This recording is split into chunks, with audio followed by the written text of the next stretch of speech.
सीमस हीनी। सीमस हीनी Ireland के महान कवि, निबंधकार और अनुवादक थे।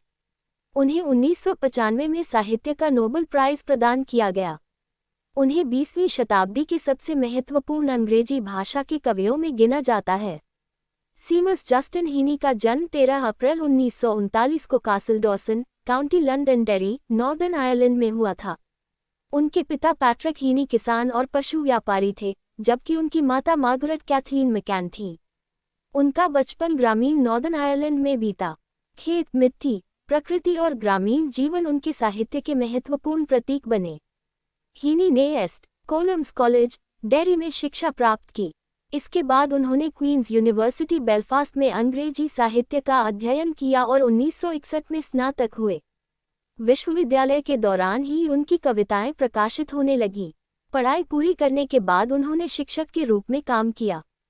बाद में वे क्वींस यूनिवर्सिटी बेलफास्ट में अंग्रेजी साहित्य पढ़ाने लगे। उन्होंने हार्वर्ड यूनिवर्सिटी और ऑक्सफोर्ड यूनिवर्सिटी में भी अध्यापन और शोध से जुड़े पदों पर कार्य किया।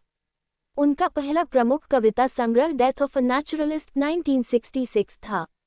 इस संग्रह ने उन्हें ब्रिटेन और आयरलैंड के साहित्यिक जगत में तेजी से प्रसिद्ध कर दिया। इसमें ग्रामीण जीवन, प्रकृति, बचपन और स्मृतियों का अत्यंत संवेदनशील चित्रण मिलता है। उनकी प्रमुख कृतियों में death of a naturalist, door into the dark, wintering out, north, field work, station island, seeing things, the spirit level, Beowulf, a new verse translation शामिल हैं। उन्होंने पुरानी अंग्रेजी की प्रसिद्ध महाकाव्य रचना बेवुल्फ का आधुनिक अंग्रेजी में महत्वपूर्ण काव्यात्मक अनुवाद भी किया।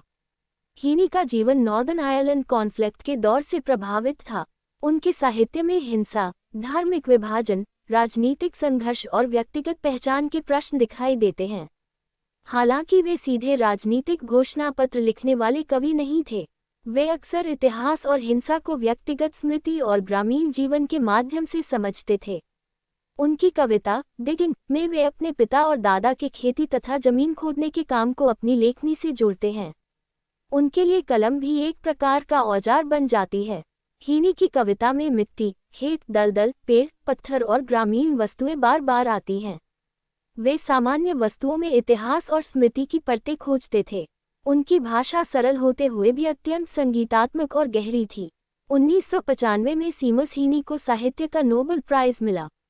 नोबेल समिति ने उनकी कविता में दैनिक जीवन और जीवित अतीत को अत्यंत सुंदर तथा नैतिक गहराई के साथ प्रस्तुत करने की क्षमता को सम्मानित किया। हीनी ने मैरी डेवलिन से विवाह किया था। उनकी शादी 1965 में हुई। उनके 3 बच्चे थे। मैरी स्वयं भी लेखिका थीं और हीनी के साहित्यिक जीवन में उनका महत्वपूर्ण योगदान रहा। 30 अगस्त 2013 को डबलिन, आयरलैंड में सीमस हीनी का निधन हुआ। वे 74 वर्ष के थे। सीमस हीनी की सबसे बड़ी साहित्यिक उपलब्धि ये थी कि उन्होंने ग्रामीण जीवन, प्रकृति, आयरिश इतिहास और राजनीतिक संघर्षों को ऐसी काव्यात्मक भाषा दी जिसमें व्यक्तिगत स्मृति और सामूहिक इतिहास एक दूसरे से जुड़ जाते हैं। उनकी कविता ने आधुनिक अंग्रेजी साहित्य को अत्यंत समृद्ध किया।